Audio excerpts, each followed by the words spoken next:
Gather round, dads, it's time for a tale. Hand me a book and a warm pint of ale. Let's discuss writing and the literary gods with Dan Roberts on the Dadlit Pod. Welcome to the Dadlit Pod, the literary podcast for people who will forever resist calling it a euro. It's a gyro to most dads. Today, I'm joined by Jeffrey Siger. Jeff Siger is an American living on the Aegean Greek island of Mykonos. He's a Pittsburgh native, Wall Street lawyer who gave up his career to write mystery thrillers.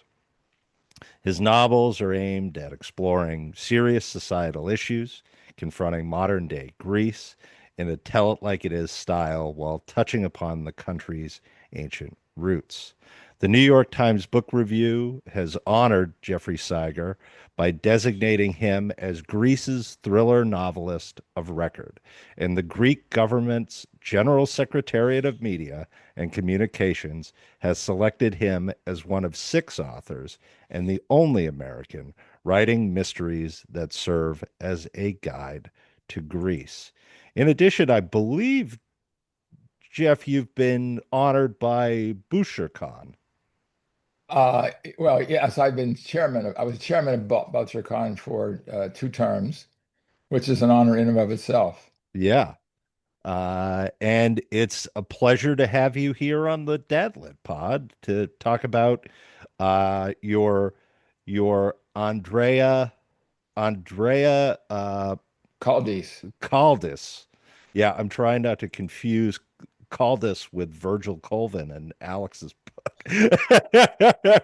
But and your new book, your new series, which it has just come out.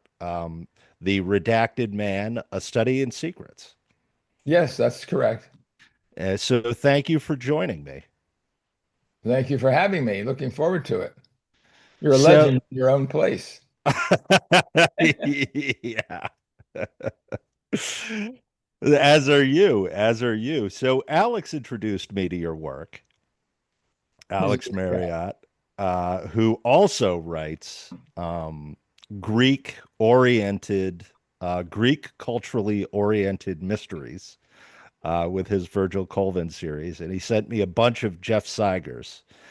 And I recently read Murder in Mykonos, the opening salvo in your Greek thriller mystery series, which came out in, I want to say, 2008. It came copyright dates. I got to remember. I'm trying to remember birthdays, let alone copyright dates. But it was the first one. It came out. It came out in Greece. It came out first in a Greek version Yeah. and an English version for the Greek market, and then it was acquired by an American publisher. So there could have Yes. several different dates in there, but that's about right.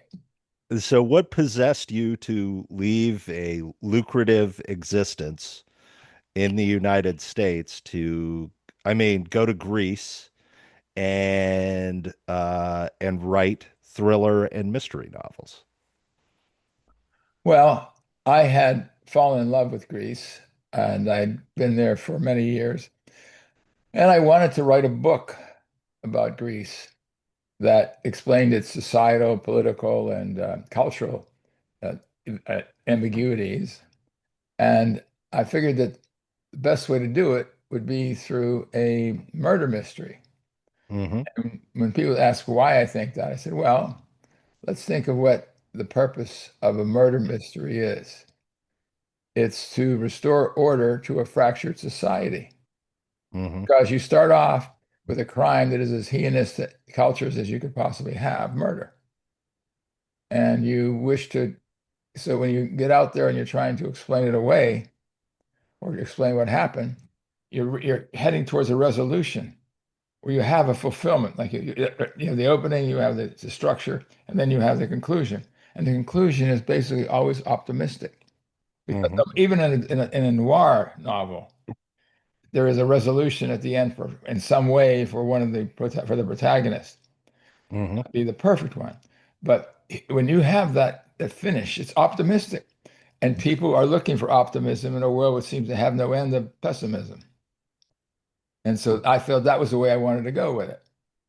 Uh, However, my closest friend over there in Greece, who had basically shepherded me into society, he said, "You can't do a book like that, Jeffrey, because it will disparage the island and discourage people from coming here." I said, "Tasso, that's not going to happen. It should only be that possibility." He said, "No, no, no. Well, okay." I respected him so much. He was the most respected man on the island. And so I didn't argue with him. And I just said, okay, I put it aside. About a Yeah. year later, we're having dinner, and he was a jeweler. And at those days, the jewelers didn't shut down until around 1 o'clock in the morning. So we were at Hmm. dinner then. So it's around this is around 2 o'clock, 2:30 in the morning. I walk him home, and then they go home, and I get a call like early in the morning that Tasso had had a massive stroke. No, no. Yes, yes. And I went over to the hospital, to a clinic really quickly as I could. And I was there just as they were wheeling him out to put him on a helicopter to bring him back to Athens. And I could see from the way he looked, he was gone, or soon would be. Um, well, he did pass away. And he had said to me that night, and I couldn't figure out why, but he had said to me that night, Jeffrey, go ahead and publish that book. Hmm. I said, aren't you still worried? He said, no, no, go publish your book. You have a right to say what you want to say. And then he died. So, oh my God. Well, what happens in Greece is when someone dies off island from Mykonos, the ferry boat comes in and they take the body, the casket off, and you carry it from the port. In those days, the port was closer to the town. You carry it into the church where you hold the service. And I'm walking behind the casket, not carrying it because I was not Greek Orthodox and I did not feel appropriate to putting myself in the middle of that. As we get to the church to go inside, several of our friends there, mutual friends, Greeks, grab me and say, Jeffrey, here, you carry it in. I said, but I'm not Greek Orthodox. They said, it doesn't matter. You were his best friend. That's more important. I couldn't believe it. So I'm carrying it in. You can see the tears in my eyes. Hmm. I go in and we put it in casket in the place it should be, and they had open casket, and I don't want to look. I look up at the sky, at the ceiling inside the church, and as I'm staring up, the entire plot for my book comes up to me. It was as if Tasso was up there telling me what I should write now, Hmm. and I did it. I wrote the book, which basically followed what I had seen when I was standing in that church. This is a long-winded answer, but there's another point to this yet. And I had this feeling this was the right thing to do. That book went on to be the number one best-selling English language book in Greece Hmm. and continued that way. And it was a bestseller in many parts of New York, of the US. About 6 books into this series, I was delivering a speech, a book event uh, in a place called Sparta, New Jersey, which is and Ironic. ironically right. And I'm there and I'm looking at the audience and we're chatting back and forth about things. I was having a great time. They were having a good time. At least I hope they were having a good time. And as I'm there, uh, my wife was standing in the back, and a woman walks over and says, "Excuse me, Mrs. Siger, but I don't tell us to people, but I'm a spiritualist. I see things that other people don't see." And my wife would say, uh-oh, where are we going with this one? And she says, I just have to ask you, uh, I want to tell you, I don't know how to say this, I'll just say it directly. As your husband was speaking, I saw a man standing behind him who was who was just smiling the whole time your husband was speaking. And she said, my wife said to me, to her, could you please describe what he looked like? She Hmm. described. I couldn't figure out why my wife was so anxious to leave. We get in the car and she said, Jeffrey, could you please tell me what Tasso looked like? Because she had never met him. Yeah. And I told her, she said, my God, that was exactly the guy she saw behind you. So he'd gone from saying, don't you dare write that book, to 7, 8 years later, showing great pleasure at me having done that. Now, I told that story, a group of us writers, were attending Iceland Noir, which is a great little signing. And we were going around, different writers were saying different stories, ghostly experiences, they said. So I just told my story. And everyone sat there like in awe. I said, my God, you actually had someone show up at one of your book signings today? You got to go a long way to make it work, guys.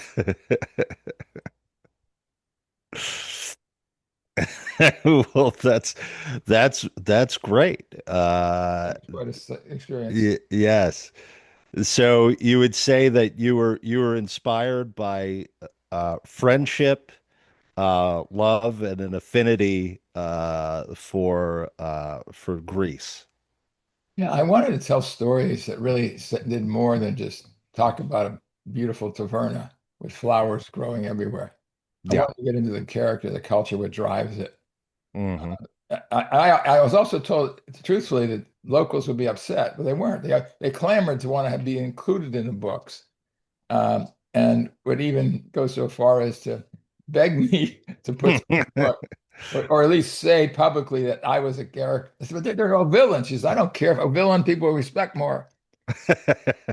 Okay, here we go.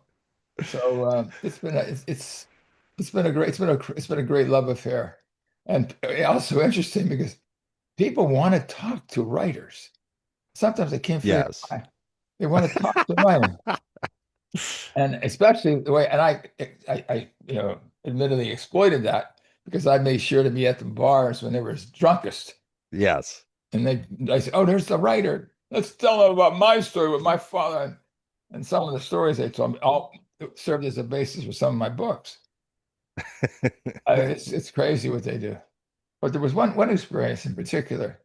I was sitting in a fashionable bar about 4 o'clock in the morning, scrupulously staying sober, so I wouldn't be telling them my stories as opposed to hearing their stories. Funny when you drink a lot, what you do wrong, huh? So I'm sitting there and I'm looking across at the room. There's really a terrace outside of the bar, and this guy waves to me, waves to me. He would be, if I guess if I describe him politically, he'd be a kinder political operative of the sort. I don't want to mention names. It'll suggest I'm concerned about the politics as a person. So let's just say a real connected person in the politics.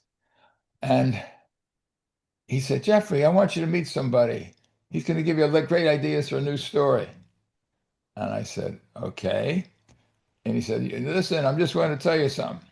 He said, brings the guy over and he gives me his name. And I'm thinking to myself, that name means bird of death. Okay. What are we Great. talking about here?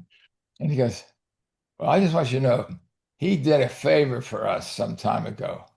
And we remembered, and he's got a great bar in part of Athens. He's a really successful guy. And I go, whoa. And I said, let me just point something out to you, my friend who was talking to me. Tomorrow, when you wake up and realize what you said to me, just remember to show that, and I always carry this with me, this notebook I have in my hand here. It never came out of my pocket the whole time, and his pen never did either. And he laughed. Oh, don't worry. So the next morning, I was down in the harbor walking through early to meet some friends. And there's this guy, the one who told me all the secrets. He goes, Jeffrey, come over here. I got to talk to you. And I go, so and so, it's such a pleasure seeing you. I haven't seen you in weeks. He looks at me, and goes, smart guy. But that's the thing that would happen. I mean, there's so many stories like that, examples of it. But the secret is I never took a cheap shot. I was telling things that actually happened and when Mhm. the country really was run and the problems with it. But I never took a cheap shot, so people respected it. Oh, well, that's great. What would you say is the Greek character? They are fantastic entrepreneurs. They really do. They know how to sell and make things happen that way. Hmm. Are- They're deeply involved with the family and the pride of their history. Um, I would have to say their hospitality is legend. At least it had been. I don't know how it is now, but in the sense that everybody is trying to survive with all these things going on in the world. But it's really what makes me appreciate the country so much is its people, Hmm. and they're clearly more Western than Southern European, uh, and it's a wonderful place to live. It's getting pricier, but everything is, I guess you could say. Hmm. But I've proven what I feel about Greece because I walked away from America as not walked away, still an American citizen, of course. But I walked over there and I fell in love with the place and the people. I met my wife over there. Hmm. It's been a wonderful experience. Is your wife Greek? No, but she lived there for quite a while. I met Oh, her okay. through mutual friends. Uh, and God, that's almost 15 years ago. I better mark that down. I don't forget the anniversary. So, Murder in Mykonos is fun. And it's interesting that you bring up all of these things about the nature of Greek society and the sort of underbelly, because I read it and I thought not exactly a not exactly a an advertisement for single women to visit Mykonos. So I did want to know how the locals felt about that, about a tourist island uh, with a plethora of suspects uh, in a series of murders. Well, putting aside the murders, and murders do happen. Yes. They're usually among foreigners. That's what usually happens. There was a particularly celebrated heinous crimes there, but they were done by foreigners on holiday. Yeah. But Greece is very safe. At one Hmm. point, it was the safest place. It's also Hmm. confronting crime, as every place is these days. Um, but my own experience with Greece has been more one of uh, fascination at how open the people are and how Hmm. wonderful they can be to you, and they care about you. And they do, if they do, that you become family very quickly over there. Hmm. And I've been blessed by that. I have not found myself in a situation where I would have wished to be elsewhere, even though you when I left Wall Street and gave up that life over in Greece writing, I realized at that time that I would probably make in 1 year as a lawyer, I make more money than I make in my entire career as a writer. Yes. Knock on wood, it hasn't turned out that way. But that's the thing. You have to decide to yourself what it is more valuable to you in your life and how are you going to go about achieving it. Uh, to me, the status of being a lawyer was not what many people are driven by how they fit in on the pecking order in the country. Doctor, lawyer, Mhm. university professor, whatever. Writer is way down there next. So just a step above lawyer in being disliked. Uh, and I just never felt that way. I felt it's more important to live your life according to what you think is going to bring you satisfaction ultimately.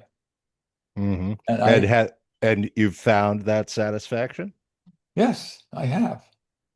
I mean, I, I recently was honored by the Greek National Tourist Organization for my body of work for having Hmm. brought people closer to Greece and having so well portrayed it and its people. And I feel a great honor to do that and a responsibility to say what has to be said, but in a way that, again, does not take cheap shots. Mm-hmm. I mean, those stories that are put out there are basically true, but I employ them in a different way. Mm-hmm. In my book, Sons of Sparta, Sparta keeps jumping up this time.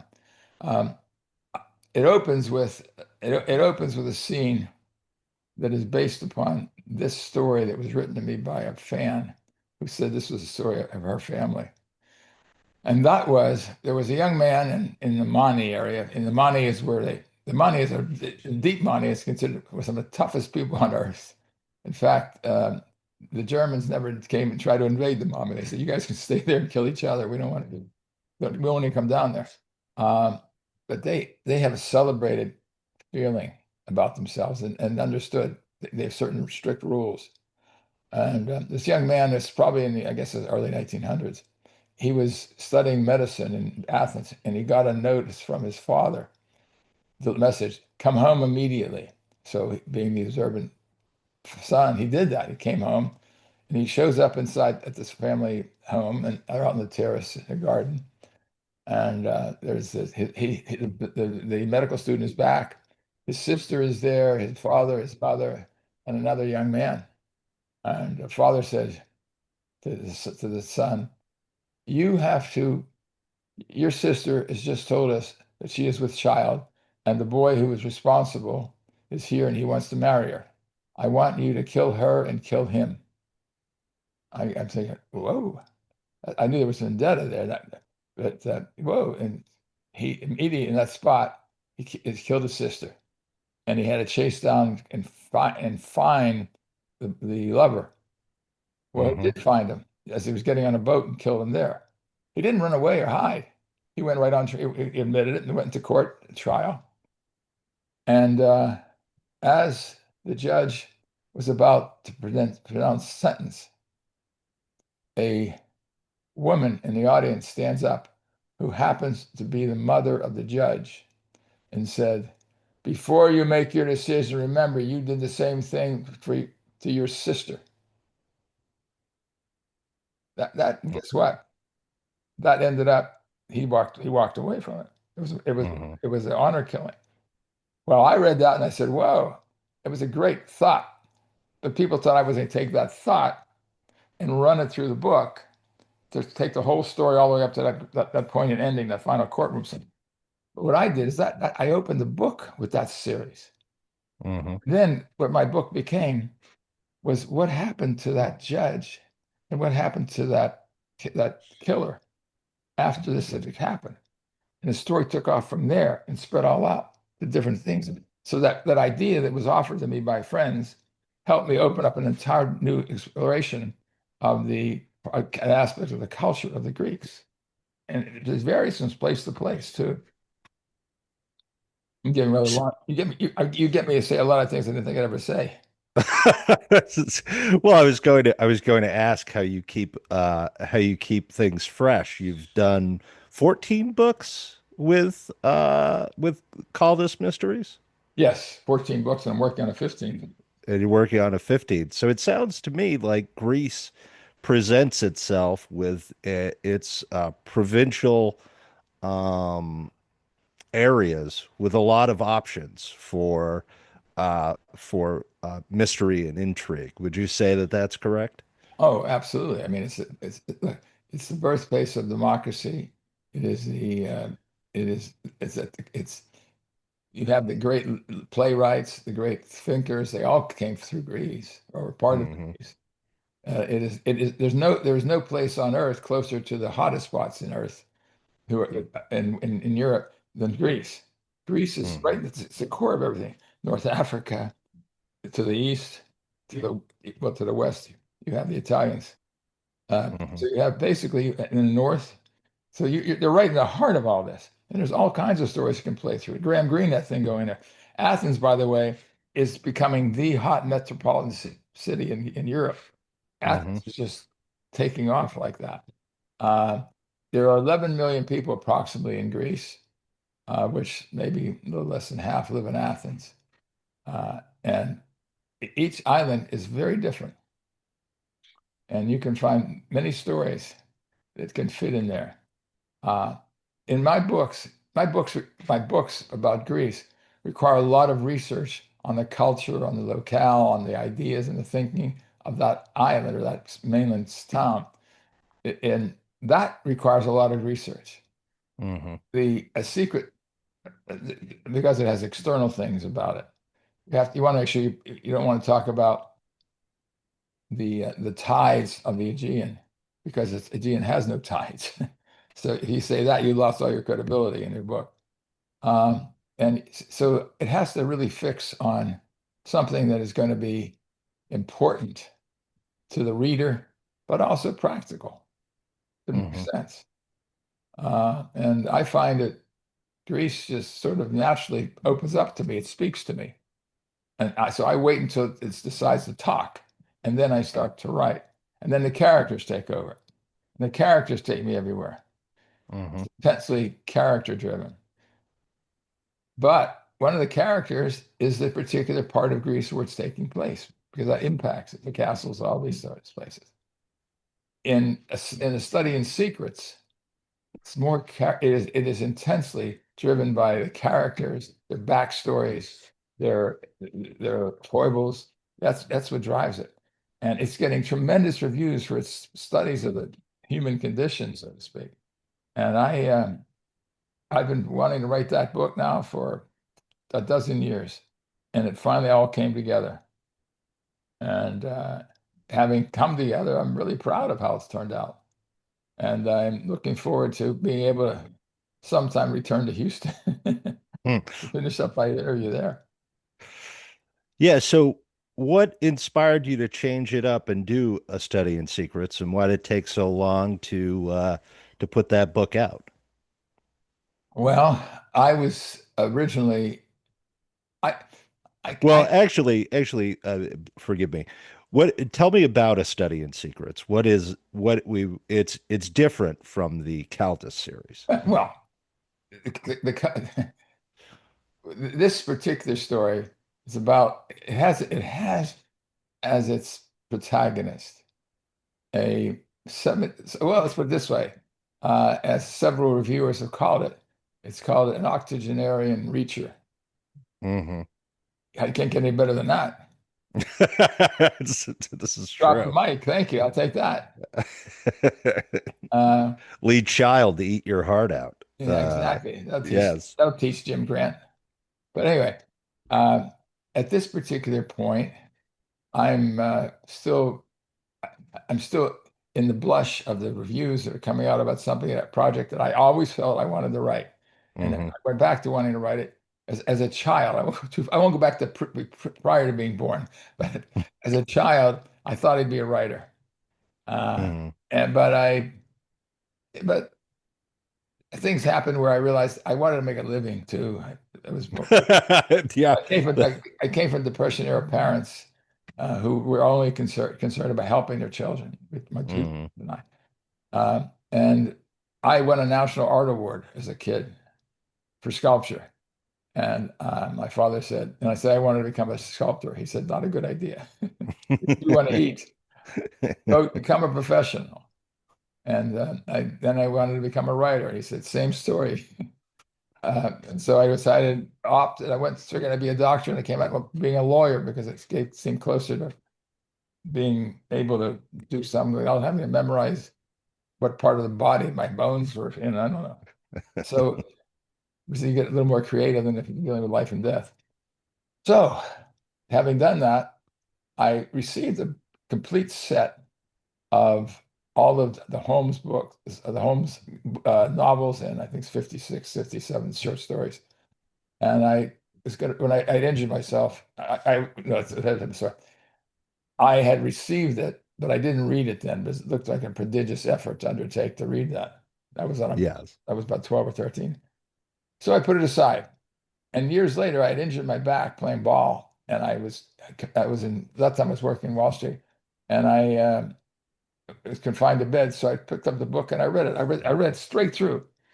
And by the end of the time, I was thinking like him. I could determine what was going to happen before the denouement, before it was revealed. Hmm. So I said, okay, well, maybe I can now focus on going ahead with this book.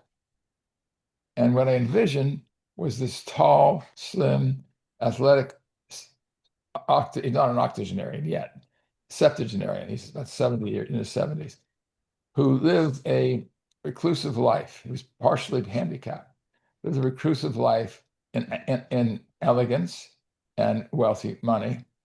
And he was deciding, he lived his life by looking out at the people who were walking beneath his windows of his townhouse off a park in Manhattan. And he was imagining what their lives are like.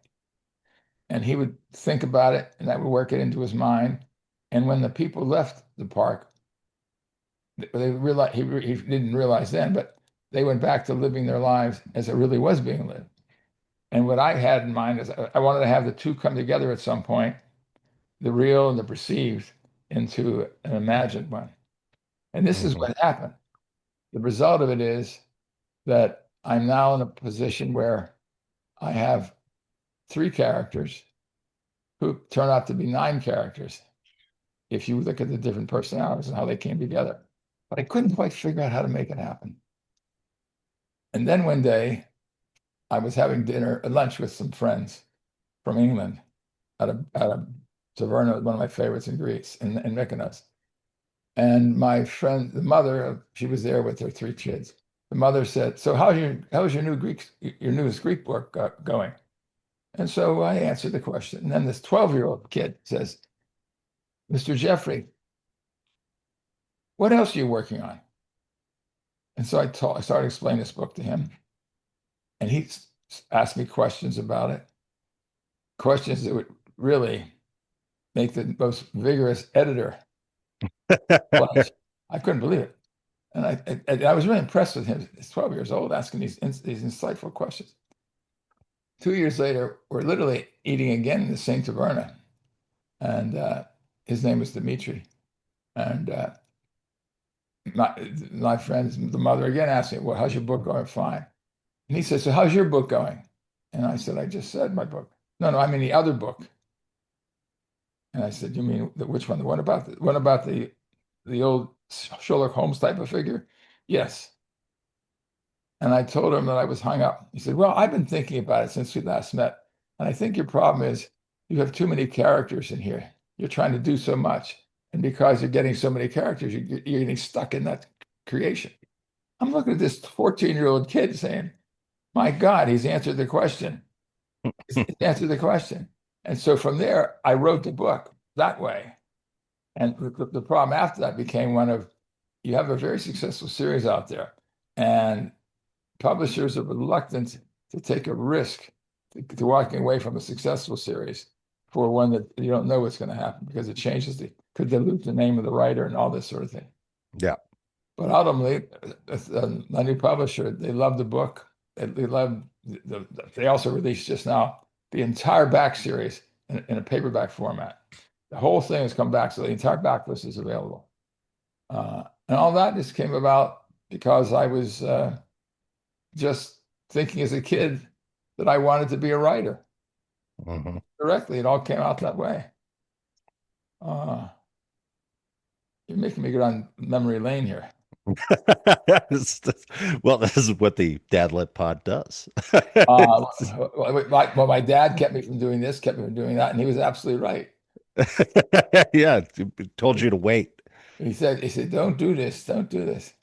But it was, well, actually, the story that ended my high school desire to write was, I played football in high school the first year. Yeah. And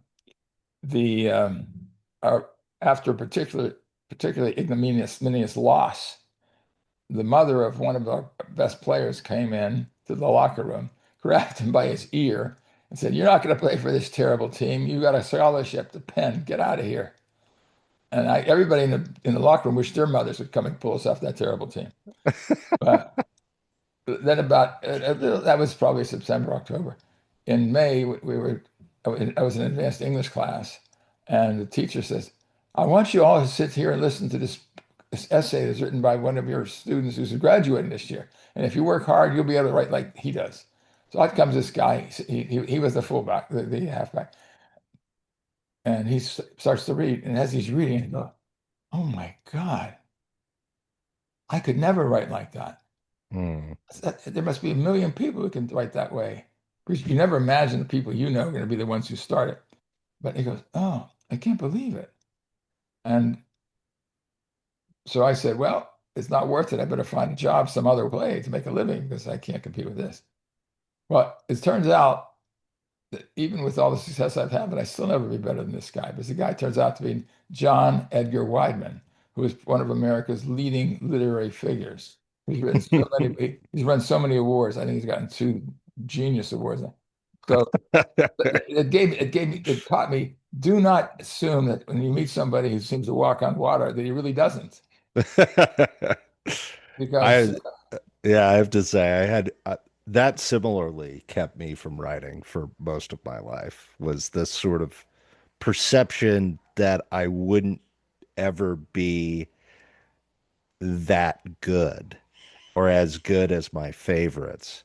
And it took me forever to realize that I don't have to be. yeah, That's that's exactly right. You're right. You have to write for yourself and let the rest of the world come behind you. You try to yes. write like somebody else wants you to write, you're going to get in trouble. I had a former publisher who would say, former is the operative word, who would say, "I'd like you to write a book like," and I won't mention the author's names, it would be seen as disparaging, which I don't mean to do, but why don't you write a book like this one or that one? I said, "That's from a man of fantasy, or that's not me." Yeah. But it wasn't just me. They were saying everybody was, they're chasing the goal, Hmm. chasing they're chasing the home run record that was just hit by the guy next to him. You don't do Yeah. that. You have to play your own game. You may be a better singles hitter, but it's just crazy. And Hmm. there's a lot of that. And your experience and my experiences and the experiences of a lot of people now. And Hmm. with AI, oh my God. Well, AI with I don't like AI, and the dad literati who are the people who listen to this podcast know why. Fundamentally, I don't like it, and I don't suggest people use it because the act of doing something yourself has value to you, even if it doesn't become the next James Patterson bestseller, right? Are you trying to get me to make a comment about the king? No, no, no. It's Just not going to about happen. AI. Just about Uh, AI. I just don't. It's sort of a thing that comes up a lot these days, which is that you can use I guess, but what are you getting out of it? The the the the process itself has value, and without the process, when you're just using AI, you're not actually doing anything. I do not use AI. As you can tell earlier on, I had a hard time learning to turn on the computer, even let them work it out. But I think that where it does have certain real in medicine, it's great help. Yeah. Uh, and but also it can also provide help to you in a way. If you look upon it as an assistant, as a research assistant, Hmm. because if you're delegating to a research assistant to get you the research, and you go to, let's say, you go to Wikipedia, which you should obviously check up on, verify. Yeah. That's a research assistant. And so you say, "Get me all the information about X island and murders happening in 1937." Hmm. You have to verify what they told you. That's a place to start. If you say, "Write me an article in the same in the mode of I'm trying to see, we don't think it's offensive, this in the of Ernest Hemingway. Write me a book about that and a big fish. Write a book. Give me write a book about that. Write a short story about that. And then you try to pass it off as your own. That's outrageous. Yeah. But if you're asking people to tell me information about what was behind Hemingway writing this, and this, that doesn't bother me as much because it's a Hmm. research tool, as opposed to being what is said to be creating your own type of work. But the truth is, it's all out there. I don't know if you're getting these scams. Every day now, my box is filled with at least a dozen offers from someone who thinks I walk on water with my writing, and they just want to help me walk and fill out a swimming pool with all the water I'm walking on.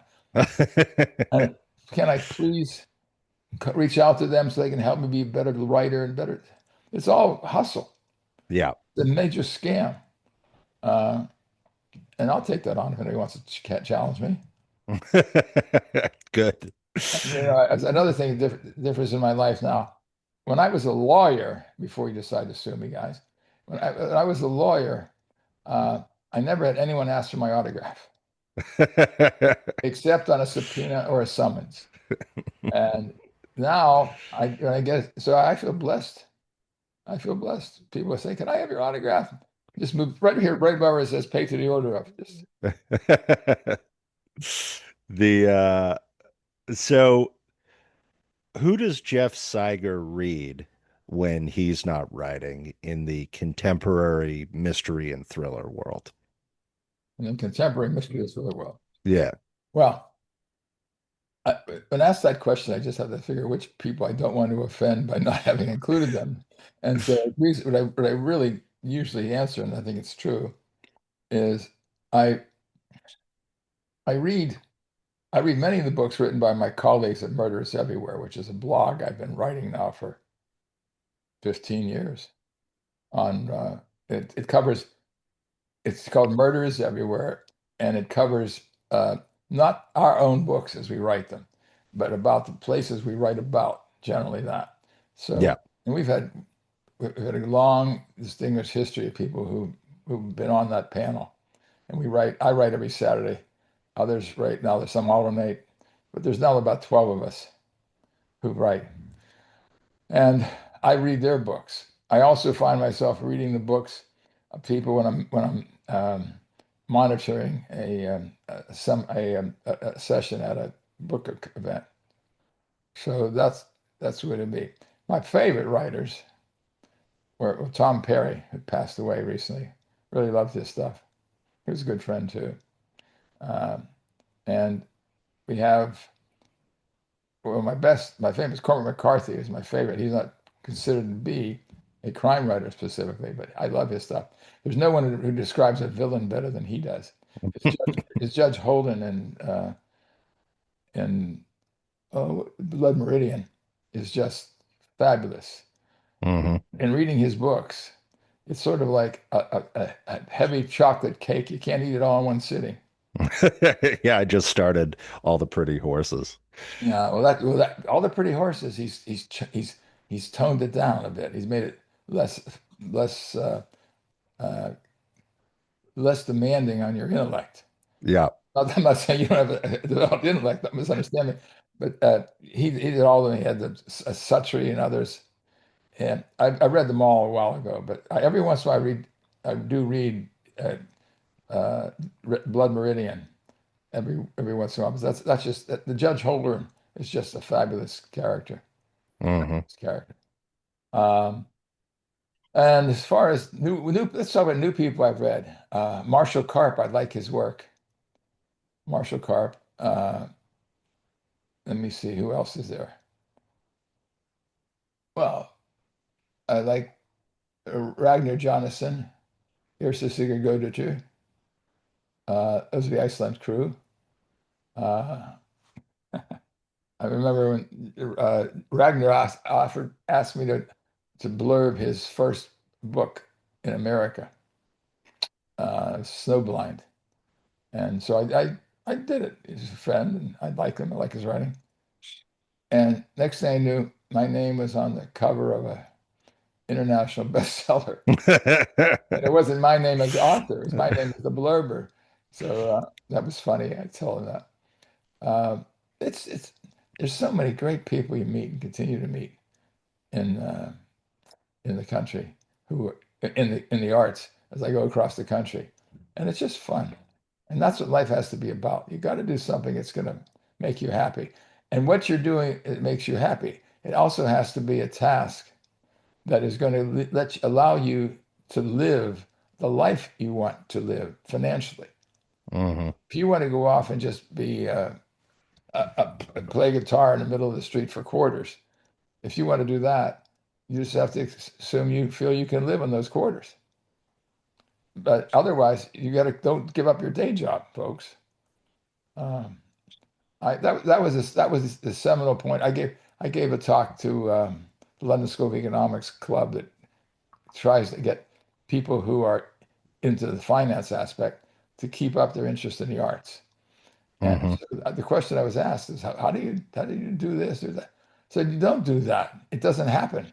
If if you make yourself as successful as you can be in a profession that yields you money to live your life the way you want to be, and don't call me a capitalist pig, but that's not what I am. Uh, you have to be able to support yourself and your family. You want to have a family? What do you want the kid to do? To qualify for a loan? To be able to go to first grade?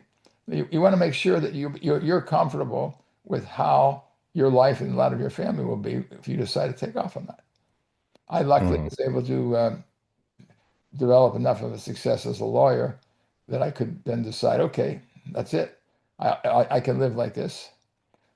My kids will just have to learn how to dance and sing, and that's what it is. No, I was kidding. They're both rarely successful, um, and that's how I live my life. Just trying to do what I think is going to be good for people and good for myself, and that's what you do. Don't try to live it up to other people's dreams. That doesn't make it. You have to do it up to what your dreams are. Dad. Yes, Dad. Yes, I think well, it's not a I'm one of these people who has not quit their job to pursue their writing full time. I So knew I you were can an intelligent man. yes, I can empathize with that. However, I do get to write at work. So that gives me some creative foray during the 8 hours I'm doing that, which isn't too bad if you can get one of those. Good What, work if you can get it. what job is that? Like Alexander Marriott, I am a historian. Oh, okay. So yes, so that's what I do professionally, and I I got to the point where during the COVID era, I was very bored with post writer strike television, and that's when I started writing and writing novels and manuscripts, and that's what inspired me to do it. And then I I discovered very quickly that there were a lot of dads out there that were struggling to find works of fiction that would please them because Tom Clancy was dead. Yeah. And without him, dads were adrift. And that's why I came up with the Dad Lit Pod. And I've discovered that there are a lot of dads writing and a lot of dads reading. And that's what I'm all about here is But connecting the Jeff Seigers with would-be dads who undoubtedly would enjoy the Murder in Mykonos excuse the musical style accompaniment in mystery. the background. Excuse the musical accompaniment in the background. But my wife is trying to call me. I try to. Well, we've and we're at the end of the hour. Would you like to plug your new book and get people on board with this new series, which is based in New York, I believe. Yes, Correct? it is. It's based in New York, and it is. It is considered to be, as I said, he's considered to be the octogenarian reacher. Yes. And it is a refreshing new take on the Holmes tradition. It isn't meant to be a Holmesian book. It really isn't. It just so Hmm. happens the character fit into that. He's it's really you think of him as a Sherlock Holmes character with a George Smiley background, because he is somebody who had a life in military intelligence. He had a crippling injury. He's had crippling episodes in his career, and he decided he wanted to withdraw from society. And he did it in a way where he went back to his old neighborhood, bought a townhouse, lives in this townhouse at 221 is the address of the street, and Mrs. Baker is his trusty housekeeper. And he stares out the window, as I said earlier, imagining what the lives of the people who live him are. And one day he sees a young girl there who has been coming back regularly every morning at dawn. She sits there quietly on a bench, and just before the sun gets up, she races off and disappears as if she was never there.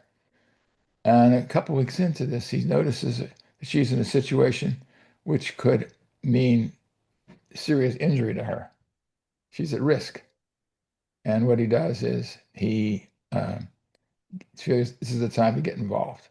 So he does get involved in the situation which draws him deep into the New York criminal underbelly. And he's now faced with having to do what he can to choose between his own situation of silence and being involved with her and helping her. It's an interesting book, and one that I'm obviously not expressing as well as I should, having written it for so long. I just keep thinking, I get tears in my eyes when I think of the poor man. What happened to him? I'm really not crying, honestly. Yeah, so this is A Redacted Man, A Study in Secrets. Who's publishing A Study Severn in House. Secrets? Severn House. Oh, lovely. A Virginia-based publisher. No. This is Severn House. They're based in Europe. Oh, they're based in River. Europe. Oh yeah, Oh, I'm thinking of a different one. Yeah, Severn River. Severn River. Yeah, Yes. they are really behind this book. As I don't know if you know, Lisa Holstein is also really behind this book. She's a great reviewer, and the reviews are just fantastic on it, and everybody's seeing something different about it. Mm-hmm. A new adventure. It's your own mind. You decide what you want to do with it. But the key element is my guy, Michael A., and his characters around him, and how they address the issues. This is one swift guy who you can never underestimate, and that's what it's about. Well, terrific, Jeff. I want to thank you for coming on. I thank you for the fun of talking with you. Yeah, no, a great conversation. And you can get Jeff's Andreas Kaldis novels from, are they also being published by Severn River or Severn? Severn House. Severn House, which is an imprint of Canongate Books, which is picked up by another company. So they're all, but Severn House is the publisher. Yes. And so starting with Murder in Mykonos, and you'll have a lot to read because there are 14 of them with a 15th coming. And also go out and pick up A Study in Secrets. Well, thank you very much. I may do that. Oh, I have one. That's good. Alex was disappointed. He wasn't able to get his signed, but I'm sure he'll get one. I promised the people at Murdered by the Book that I would come back and sign the copies. They've had an order. They sold out of their first tranche, and they've ordered a heck of a lot more. And I agreed for them that I'd come in and sign them, which I will do. But I make sure I won't be sitting on a plane next to a little kid who is sick. Well, thank you again, Jeff. This has been an episode of the Dadlet Pod. All the best. Thank you very much. Our time together has come to an end. It's time to return to your wife, kids, and friends. It's time to pick up those books you forgot while you wait for the next dead lit part.